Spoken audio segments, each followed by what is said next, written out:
Russia bombs near Ukraine nuclear plant, as if things aren't bad enough.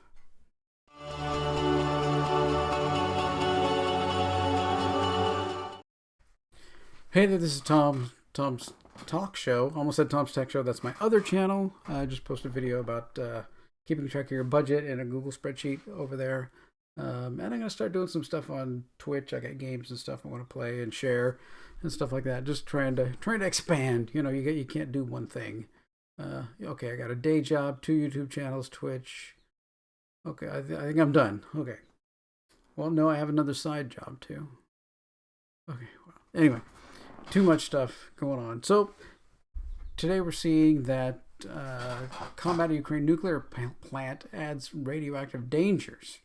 So supposedly it just hit a training center, but in darkness, Russia captured Europe's largest nuclear power plant on Friday, prompting questions about the reasons it invaded the sprawling reactor site, as well as health risks to Ukrainians fighting desperately for their lives and their freedom. It's not only the power plant that could face attack by Russian forces. Some troops already appearing to be marching towards another facility of the whatever power plant, a Ukrainian official said. So they're taking over the power, so they should be able to potentially be able to shut down power to the people of Ukraine. And some of these things are being bombed, and that could potentially damage reactor cores and damage cooling. That's the real thing that you don't want to have stop, is the cooling of the core in there. Once that happens, then superheats and melts down. So you hope they know what they're doing. You hope they know that, you know, these things, you know, you can't go there and just kind of bomb stuff. The vast site, roughly 100 miles north of Crimea, hosts not only 6 reactors whose cores are full of high radioactive fuel, but also many acres of open ponds, water where spent fuel rods are submerged to cool off, typically for years. Experts fear that an errant shell or missile might set off an environmental disaster, and a fire broke out, release of clouds of radioactive particles that get carried winds of Europe, which is, you know, just what happened to Chernobyl, that, you know, big cloud. I remember back then being in school and seeing all the pictures and videos of you know, the cloud and how it cast over Europe and everywhere, and that area is still radioactive. I believe that's been surrounded by Russian troops already. I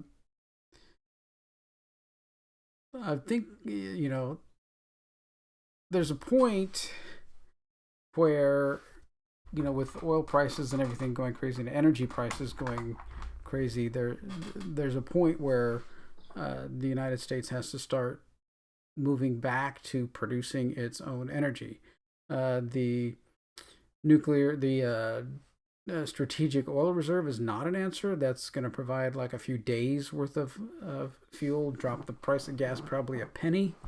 What would really help, even just the announcement, right?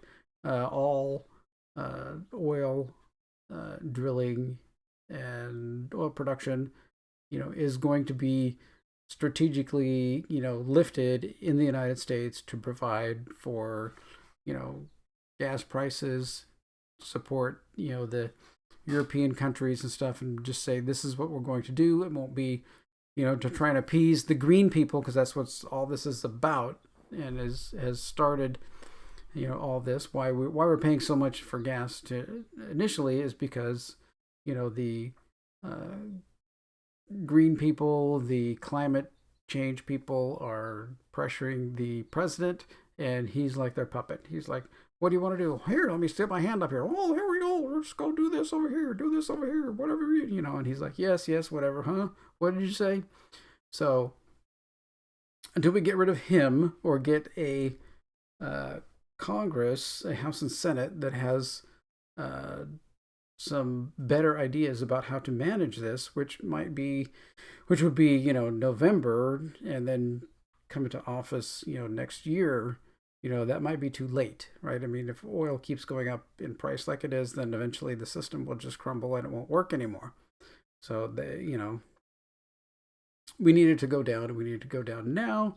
I don't care if you're thinking, well, it's going to take your excuses. It's going to take years to do that. Well, the announcement's going to make a change.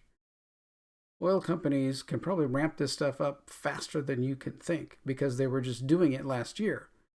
They were doing all this oiling and oil drilling and everything last year. So they just got to hire all the people back and put them back to, drilling in the U.S. And then we can get back to exporting fuel and help to slow this stuff down. And what we don't want is them to continue to, over in Ukraine, to continue to, take over these nuclear facilities. I don't know. I mean,